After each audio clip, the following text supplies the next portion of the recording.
আপনার এত বড় সাহস, আপনি ওনাকে থাপ্পড় মারলেন? আরে ও তো একটা বেয়াদব। যখন পুরা ইনভেস্টটা হয়ে যাব তখনই খেলা শুরু। মেঘলা আর আমার বিয়েটা এখন আর কেউ ঠেকাতে পারবে না। প্রিয় বৃষ্টি, জানি না কিভাবে আমি আমার ভালোবাসার কথা তোমাকে জানাবো। সারা রাত বাইরে থেকে আসলেই তো পারতে। আর তুমি না অকারণে আমাদেরকে ভুল বুঝছো।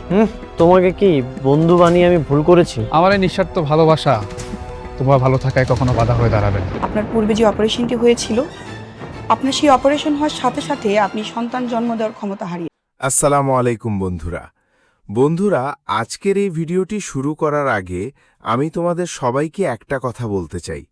যারা নিয়মিত এই চ্যানেলটি দেখো, প্রতিটি আপডেট ফলো করো, প্রতিটি ভিডিওতে কমেন্ট করো, তোমাদের প্রতিটি সাপোর্টই আমাদের জন্য অনেক গুরুত্বপূর্ণ। কারণ তোমাদের ভালোবাসা আর আগ্রহ ছাড়া এই ধরনের আপডেট ভিডিও তৈরি করার কোনো মানেই হয় না। আর সেই কারণেই আজকের ভিডিওটি একটু স্পেশাল, একটু আলাদা আর অনেক বড় হতে চলেছে। এই পর্বের শুরুতে আমরা এক চরম নাটকীয়তা দেখতে পাই, যেখানে অনিক তার নিজস্ব নির্মাণ সাইটে একজন শ্রমিকের আকস্মিক মৃত্যুর কারণে পুলিশের হাতে গ্রেফতার হন। সাব্বির যখন বৃষ্টিকে ফোন করে এই খবরটি দেয় যে পুলিশ অনিককে থানায় নিয়ে গেছে, তখন বৃষ্টির পায়ের তলা থেকে মাটি সরে যায়। সাইটে কাজ করার সময় এক শ্রমিক উপর থেকে পড়ে গিয়ে দুর্ঘটনায় মারা গেছে, আর এই দায়ভার এসে পড়ে অনিকের ওপর। বৃষ্টির সাথে সাথে তার বাবা রকি খানকে বিষয়টি জানান এবং রকি খান নিজের প্রভাব খাটিয়ে অবিলম্বে থানায় ফোন করেন। তবে থানার কর্মকর্তা সাফ জানিয়ে দেন যে বিষয়টি সাধারণ নয়। শ্রমিক ইউনিয়নের সভাপতি, যিনি আবার মেঘলার শালিমা বিল্ডার্স গ্রুপের ম্যানেজার রমজান সাহেব, তিনি পুলিশকে কড়া নির্দেশ দিয়েছেন যেন অনিককে কোনোভাবেই ছাড়া না হয়। রকি খান অনেক যুক্তি দেন যে শ্রমিক যদি নিজের গাফিলতিতে নিরাপত্তা ব্যবস্থা না মেনে কাজ করে তবে মালিকের কি দোষ, কিন্তু পুলিশ পরিষ্কার জানিয়ে দেয় যে আইন সবার জন্য সমান এবং শ্রমিক ইউনিয়নের প্রচণ্ড চাপের মুখে তারা অসহায়। অনিকের এই বিপদে বৃষ্টির মনে তীব্র সন্দেহের দানা বাঁধে। তিনি নিশ্চিত হয়ে যান যে মেঘলা ইচ্ছাকৃতভাবে ষড়যন্ত্র করে অনিককে গ্রেফতার করিয়েছেন। বৃষ্টি তার বাবাকে বলেন যে মেঘলার প্রতিটি পদক্ষেপের পেছনে অবশ্যই কোনো নোংরা উদ্দেশ্য আছে এবং তিনি আজ এর শেষ দেখে ছাড়বেন। তার বাবা তাকে সাবধান থাকতে বললেও বৃষ্টি কোনো কথা না শুনে সাব্বিরকে সাথে নিয়ে মেঘলার অফিসে হানা দেন। মেঘলার কেবিনে ঢুকে বৃষ্টি সরাসরি তাকে অভিযুক্ত করেন যে মেঘলা কেন বারবার অনিককে জেলে ঢুকিয়ে তার জীবন ধ্বংস করতে চাইছেন। মেঘলা এই অভিযোগ সম্পূর্ণ অস্বীকার করেন এবং শান্তভাবে বলেন যে তিনি অনিককে পুলিশের হাতে তুলে দেননি। তিনি উল্টো মনে করিয়ে দেন যে এর আগেরবারও তিনিই অনিককে উদ্ধার করেছিলেন।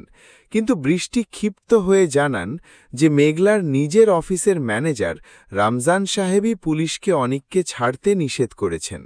পরিস্থিতি বেগতিক দেখে মেঘলা তার ম্যানেজার রমজান সাহেবকে সাথে সাথে ডেকে পাঠান এবং বৃষ্টির সামনেই তাকে কড়া জিজ্ঞাসাবাদ শুরু করেন। ম্যানেজার তখন স্বীকার করতে বাধ্য হন যে তিনি অনিককে থানায় পাঠিয়েছেন কারণ তার সাইটে একজন শ্রমিক মারা গেছে, কিন্তু তিনি নাকি জানতেন না যে সাইটটি অনিক সাহেবের। মেঘলা বলেন যে এই বিষয়টি তার সম্পূর্ণ অগোচরে ছিল, কিন্তু বৃষ্টি এসব কথা কানে তোলেন না। তিনি মেঘলাকে এক ভয়াবহ আল্টিমেটাম দেন। বৃষ্টি ঘড়ি ধরে মেঘলাকে মাত্র ৩ ঘন্টা সময় দেন এবং বলেন যে এই ৩ ঘন্টার মধ্যে অনেক যদি থানার বাইরে না আসেন তবে তিনি শালিমা বিল্ডার্স গ্রুপে আগুন জ্বালিয়ে দেবেন। মেঘলা পরিস্থিতির গুরুত্ব বুঝতে পেরে ম্যানেজারকে সাথে নিয়ে নিজেই থানায় গিয়ে বিষয়টি সমাধানের সিদ্ধান্ত নেন।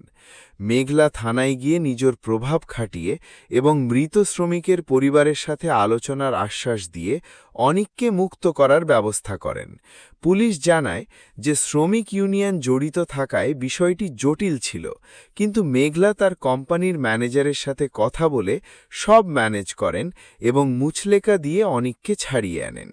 তবে অনেক মুক্ত হয়ে মেঘলার প্রতি কৃতজ্ঞ হওয়ার বদলে তাকে চরমভাবে অপমান করেন। অনেক মেঘলাকে ব্যঙ্গ করে বলেন যে এটি মেঘলার একটি সুপরিকল্পিত চাল। প্রথমে তার সাইট বন্ধ করে শ্রমিক সরিয়ে নেওয়া, তারপর সেই শ্রমিককে দিয়ে দুর্ঘটনার নাটক সাজিয়ে তাকে জেলে পাঠানো, আর শেষে ভালো মানুষ সেজে তাকে ছাড়িয়ে আনতে আসা। অনিক একে জুতো মেরে গোরদান দেওয়া বলে অভিহিত করেন এবং বলেন যে মেঘলার এই কুটিল অভিনয়ের শেষ তিনি দেখে ছাড়বেন। অন্যদিকে গল্পের ভিলেন রাতুল মেঘলার চাচার সাথে দেখা করে অনিকের এই দুরবস্থা নিয়ে পৈশাচিক আনন্দ প্রকাশ করেন। রাতুল চাচাকে জানান যে অনিকের সাইটে শ্রমিকের মৃত্যুর এই মামলায় অনিকের অন্তত 10 বছরের জেল হতে চলেছে। রাতুল হাসি মুখে বলেন যে আগামী 10 বছর অনিক চাইলেও দুনিয়ার আলো দেখতে পারবে না এবং তাকে জেলের ঘানি টানতে হবে। চাচা এই খবর শুনে অত্যন্ত খুশি হন এবং বলেন যে অবশেষে রাতুলের পথের শেষ কাঁটাটিও দূর হয়ে গেছে। রাতুলও সায় দিয়ে জানান যে এবার মেঘলাকে পাওয়া তার জন্য সময়ের ব্যাপার মাত্র। কাহিনীর মোড় অন্যদিকে ঘুরে যায় যখন একজন এনজিও কর্মী মেঘলার বাড়িতে গর্ভবতী মায়েদের জন্য ANC বা অ্যান্টিনেটাল কার্ড তৈরি করতে আসেন। কর্মী যখন মেঘলার কাছে তার পেটের সন্তানের বাবার নাম জানতে চান, মেঘলা স্পষ্টভাবে অনিক চৌধুরী বলেন। ঠিক এই সময় রাতুল এখানে হস্তক্ষেপ করেন এবং সবার সামনে মেঘলাকে অপমান করে বলেন যে মানুষটি এই সন্তানকে নিজের বলে স্বীকারই করে না, তার নাম কেন বাবার জায়গায় বসবে। এনজিও কর্মী এই কথা শুনে বিভ্রান্ত হয়ে পড়েন এবং প্রশ্ন তোলেন যে যদি স্বামী স্বীকার না করেন তবে এই সন্তানের আসল বাবা কে? মেঘলার চাচি পরিস্থিতি সামাল দেওয়ার জন্য বলেন এটি একটি পারিবারিক ঝামেলা এবং অনেকই বাবা। তবে কর্মী বিষয়টি জটিল মনে করে কার্ড না করে তাদের হাসপাতালে যাওয়ার পরামর্শ দিয়ে চলে যান। কর্মী চলে যাওয়ার পর রাতুল আবার মেঘলাকে মানসিকভাবে দুর্বল করার চেষ্টা করেন। তিনি বলেন যে সন্তানের জন্য বাবার পরিচয় কতটা জরুরি মেঘলা নিশ্চয়ই বুঝতে পারছেন। রাতুল প্রস্তাব দেন যে এখনও সময় আছে, মেঘলা যদি তাকে বিয়ে করেন তবে তিনি এই সন্তানের বৈধ পরিচয় দেবেন। রাতুল আরও বলেন যে বিয়ের পর তারা কিছুদিনের জন্য আত্মগোপন করে থাকবেন এবং সন্তান হওয়ার পর সবাই তাদের মেনে নেবে। মেঘলা এবার প্রচণ্ড রেগে গিয়ে রাতুলকে চরমভাবে ধমক দেন। তিনি চিৎকার করে বলেন যে রাতুল যেন তার সীমা না ছাড়ে। মেঘলা পরিষ্কার জানিয়ে দেন যে তার সন্তানের বাবা অনিক। এটি মেঘলা জানে, সমাজ জানে এবং রাতুলও নিজে খুব ভালোভাবে জানে। তিনি হুমকি দেন যে এই বিষয় নিয়ে আর একবার বাড়াবাড়ি করলে রাতুলের কপালে দুঃখ আছে। নাটকের একটি গভীর ইমোশনাল দৃশ্যে দেখা যায় অনিক বৃষ্টির কাছে তার বাবা হওয়ার তীব্র ইচ্ছা প্রকাশ করছেন।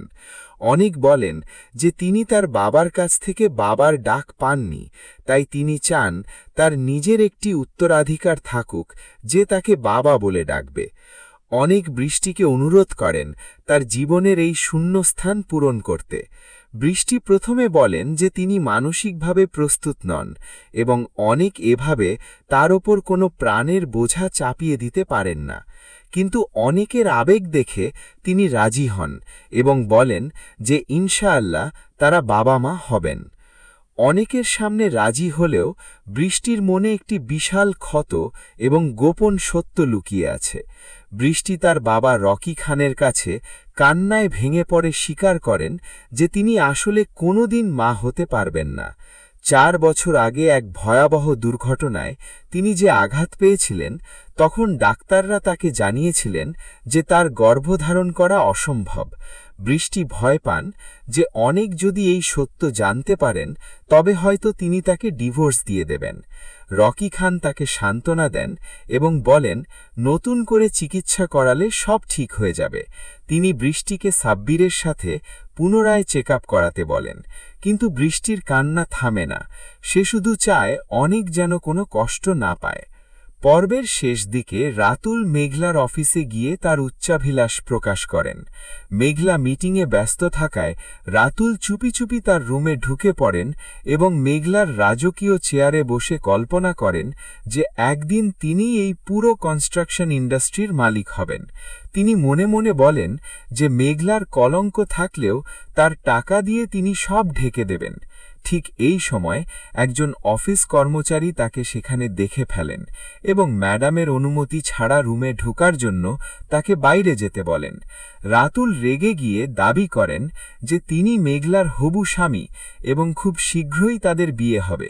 কর্মচারীটি তার কথা বিশ্বাস না করে তাকে ঘাড় ধাক্কা দিয়ে বের করতে চাইলে রাতুল হিতাহিত জ্ঞান হারিয়ে কর্মচারীকে মারধর শুরু করেন। এই চরম বিশৃঙ্খলা এবং উত্তেজনার মধ্যে দিয়েই এই দুর্দান্ত পর্বটির সমাপ্তি ঘটে। আসসালামু আলাইকুম বন্ধুরা, আজকের এই ভিডিওটি শুরু করার আগে আমি তোমাদের সবাইকে একটা কথা বলতে চাই।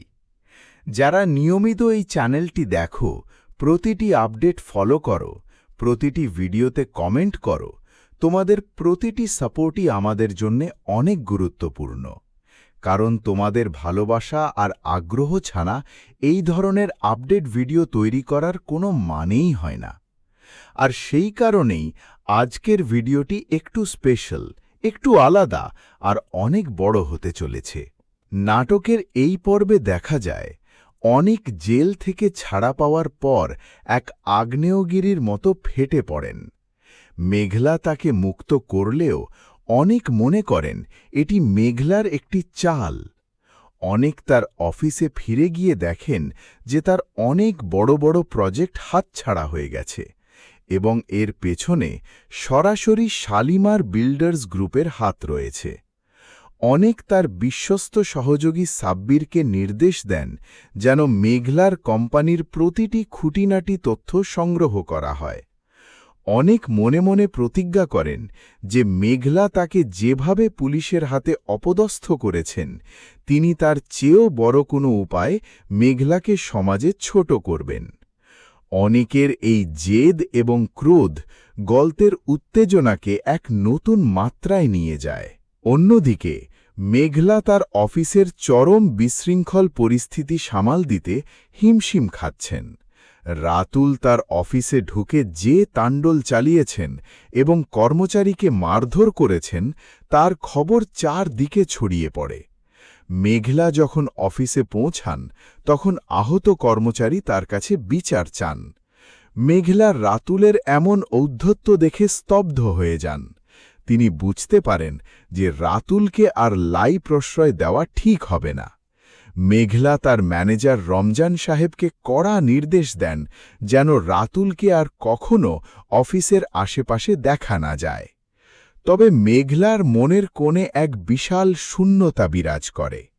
একদিকে অনিকের ঘৃণা আর অন্যদিকে রাতুলের কুটিল লালসা। মেঘলা নিজেকে এক অন্ধকার গোলকধাঁধায় আবিষ্কার করেন। বৃষ্টির শারীরিক সমস্যার বিষয়টি এখন তার এবং তার বাবার মাঝে এক বিশাল গোপন বোঝা হয়ে দাঁড়িয়েছে। অনেক যখনই বাচ্চার কথা তোলেন বা ভবিষ্যৎ নিয়ে স্বপ্ন দেখেন, বৃষ্টি তখন ভেতরে ভেতরে মরে যান। অনেক বৃষ্টির এই অস্বাভাবিক আচরণ লক্ষ্য করেন এবং ভাবেন হয়তো বৃষ্টি অনেকের বর্তমান আর্থিক সংকটের কারণে চিন্তিত। অনেক বৃষ্টিকে সান্ত্বনা দিয়ে বলেন যে সব কিছু ঠিক হয়ে যাবে, কিন্তু বৃষ্টি জানেন যে তার জীবনের সবচেয়ে বড় সত্যটি যখন সামনে আসবে তখন অনেক হয়তো আর তার পাশে থাকবেন না। বৃষ্টির এই নীরব কান্না এবং সত্য গোপন করার চেষ্টা দর্শকদের মনে এক গভীর করুণার সৃষ্টি করে। রাতুল দমে যাওয়ার পাত্র নন। অফিসে অপমানিত হওয়ার পর তিনি মেঘলার বাবার কাছে গিয়ে এক নতুন নাটকের অবতারণা করেন। রাতুল মেঘলার বাবাকে বোঝান যে মেঘলা আসলে মানসিকভাবে অসুস্থ এবং সে এখনও অনিকের মায়াজালে আটকা পড়ে আছে। রাতুল দাবি করেন যে মেঘলার এই বিশাল ব্যবসা দেখাশোনার জন্য একজন শক্ত পুরুষ মানুষের প্রয়োজন, যা একমাত্র তিনিই হতে পারেন। মেঘলার বাবা রাতুলের মিষ্টি কথায় বিভ্রান্ত হন এবং মেঘলাকে চাপ দিতে শুরু করেন রাতুলের সাথে বিয়ের পিঁড়িতে বসার জন্য। রাতুল মনে মনে হাসেন এবং ভাবেন যে মেঘলার সম্পত্তি তার হাতের নাগালে চলে এসেছে। মেঘলার চাচা রাতুলকে আবার মনে করিয়ে দেন যে রাতুলকে আগে তার নিজের মেয়েকে বিয়ে করতে হবে। চাচা বলেন যে রাতুল যদি তার কথা না শোনে তবে তিনি পুলিশকে জানিয়ে দেবেন যে অনিকের নির্মাণ সাইটে সেই শ্রমিকের মৃত্যুর পেছনে রাতুল এবং রমজান সাহেবের সরাসরি হাত ছিল। রাতুল ফেঁসে যাওয়ার ভয়ে চাচার শর্তে রাজি হওয়ার ভান করেন। রাতুল বুঝতে পারেন যে তাকে একই সাথে অনেক, মেঘলা এবং এই ধূর্ত চাচার সাথে লড়াই করতে হবে। রাতুল নিজের আখের গোছাতে মেঘলার কোম্পানির গোপন নথিপত্র চুরির পরিকল্পনা করেন। গল্পের এক পর্যায়ে অনেকের সেই বন্ধুটি এক বিশেষ ল্যাবরেটরি থেকে তথ্য পান যে অনেকের ডিএনএ রিপোর্টটি আসলে ট্যাম্পারিং করা হয়েছিল। তিনি মেঘলাকে জানান যে এই জালিয়াতির পেছনে রাতুলের অনেক বড় বিনিয়োগ ছিল। মেঘলা এই খবর শুনে রাগে ফেটে পড়েন এবং ঠিক করেন যে তিনি অনিকের কাছে গিয়ে সব পরিষ্কার করবেন।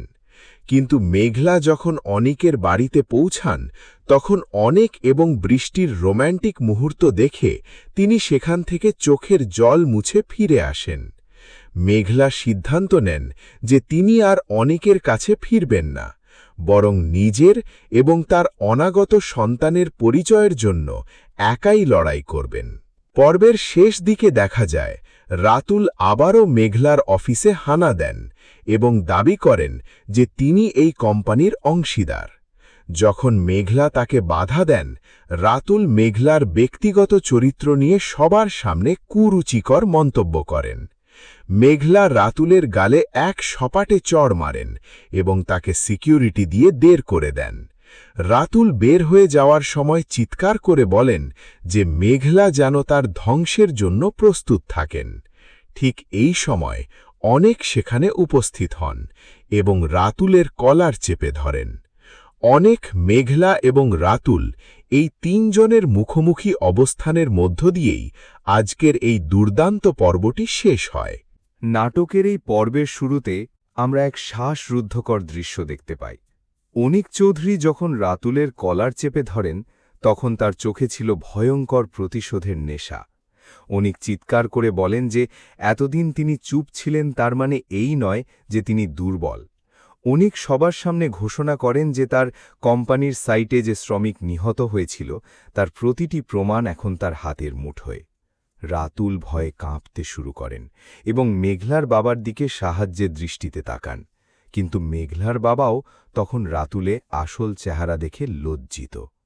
অনিক সবার সামনে একটি অডিও রেকর্ড বাজিয়ে শোনান, যেখানে রাতুল এবং ম্যানেজার রমজান সাহেবকে সেই খুনের পরিকল্পনা করতে শোনা যায়। মুহূর্তের মধ্যে অফিসের পরিবেশ থমথমে হয়ে যায় এবং পুলিশ এসে রাতুলকে হাতকড়া পরিয়ে নিয়ে যায়। যাওয়ার সময় রাতুল মেঘলার দিকে তাকিয়ে এক পৈশাচিক হাসি দিয়ে বলেন যে আমি গেলেও তোমাকে সুখে থাকতে দেব না। রাতুল গ্রেফতার হওয়ার পর মেঘলা এক বিশাল মানসিক চাপের মধ্যে পড়ে যান। তিনি বুঝতে পারেন যে যাকে তিনি শত্রু ভেবেছিলেন সেই অনিকই আসলে তাকে বারবার রক্ষা করেছেন। মেঘলা অনিকের সামনে গিয়ে দাঁড়ান এবং মাথা নিচু করে ক্ষমা চান, কিন্তু অনিক অত্যন্ত শীতল কণ্ঠে বলেন যে ক্ষমা চাওয়ার সময় অনেক আগেই পার হয়ে গেছে। মেঘলা, তুমি আমার চরিত্র আর সততার উপর যে দাগ লাগিয়েছ তা কোনো ক্ষমা দিয়ে মোছা সম্ভব নয়। মেঘলা কাঁদতে কাঁদতে অনিককে বোঝানোর চেষ্টা করেন যে তিনি পরিস্থিতির শিকার ছিলেন, কিন্তু অনিক তার কোনো কথা না শুনেই সেখান থেকে চলে যান। মেঘলার এই নিঃসঙ্গতা এবং নিজের ভুল বুঝতে পারার যন্ত্রণা দর্শকদের মনে এক গভীর রেখাপাত করে। গল্পের অন্যদিকে বৃষ্টির বাবা রকি খান যখন জানতে পারেন যে তার মেয়ে বৃষ্টির কোনোদিন মা হওয়া সম্ভব নয় এবং এই সত্যটি বৃষ্টি অনিকের কাছে গোপন রেখেছে, তখন তিনি ভেঙে পড়েন। রকি খান বৃষ্টিকে বলেন যে একটি মিথ্যের ওপর ভিত্তি করে কোনোদিন সুখের ঘর বাঁধা যায় না। ঠিক সেই সময় অনিক সেখানে উপস্থিত হন এবং সব শুনে ফেলেন। অনিকের পায়ের তলা থেকে যেন মাটি সরে যায়। তিনি বৃষ্টিকে বিশ্বাস করেছিলেন নিজের জীবনের চেয়েও বেশি। অনিক বৃষ্টিকে প্রশ্ন করেন, তুমি কি শুধু মেঘলাকে হারানোর জন্য আমার সাথে এই অভিনয়টা করলে? বৃষ্টি কোনো উত্তর দিতে পারেন না, শুধু ডুকরে ফেলে ওঠেন। অনিক বুঝতে পারেন যে তার জীবনে ভালোবাসার নামে শুধু ধোঁকাই জুটেছে। মেঘলার কুচক্রী চাচা যখন দেখেন যে রাতুল ভেসে গেছে, তখন তিনি দ্রুত তার অবস্থান পরিবর্তন করেন। তিনি এবার মেঘলার বাবার কাছে গিয়ে ভালো সাজার নাটক শুরু করেন। কিন্তু মেঘলা এবার আর দমে যাওয়ার পাত্রী নন। তিনি চাচার সমস্ত ষড়যন্ত্রের নথিপত্র বের করেন এবং তাকে বাড়ি থেকে বের করে দেওয়ার হুমকি দেন। শালিমার বিল্ডার্স গ্রুপ যা এতদিন রাতুল আর চাচার দুর্নীতির আখড়া ছিল, মেঘলা তার নতুন করে ঢেলে সাজানোর দায়িত্ব নেন। মেঘলা প্রতিজ্ঞা করেন যে তিনি একাই তার ব্যবসায়িক সাম্রাজ্য রক্ষা করবেন এবং অনিকের হৃত গৌরব ফিরিয়ে দেবেন। পর্বের শেষে দেখা যায় এক নির্জন সন্ধ্যায় নদীর পাড়ে অনিক আর মেঘলার দেখা হয়। তাদের মাঝে কোনো দীর্ঘ সংলাপ হয় না, শুধু নিস্তব্ধতা বিরাজ করে। অনিক মেঘলার দিকে তাকিয়ে বলেন, আমরা কি পারতাম না সবটা অন্যরকম করতে? মেঘলা শুধু দীর্ঘশ্বাস ফেলে আকাশের দিকে তাকিয়ে থাকেন। তাদের এই না বলা কথাগুলো যেন এক বিশাল বিরহের ইঙ্গিত দেয়। ঠিক সেই সময় মেঘলার ফোনে একটি অজ্ঞাত নম্বর থেকে কল আসে এবং জানানো হয় যে রাতুল জেল থেকে পালানোর পরিকল্পনা করছে। এই চাঞ্চল্যকর তথ্যের মাধ্যমেই পর্বটির সমাপ্তি ঘটে।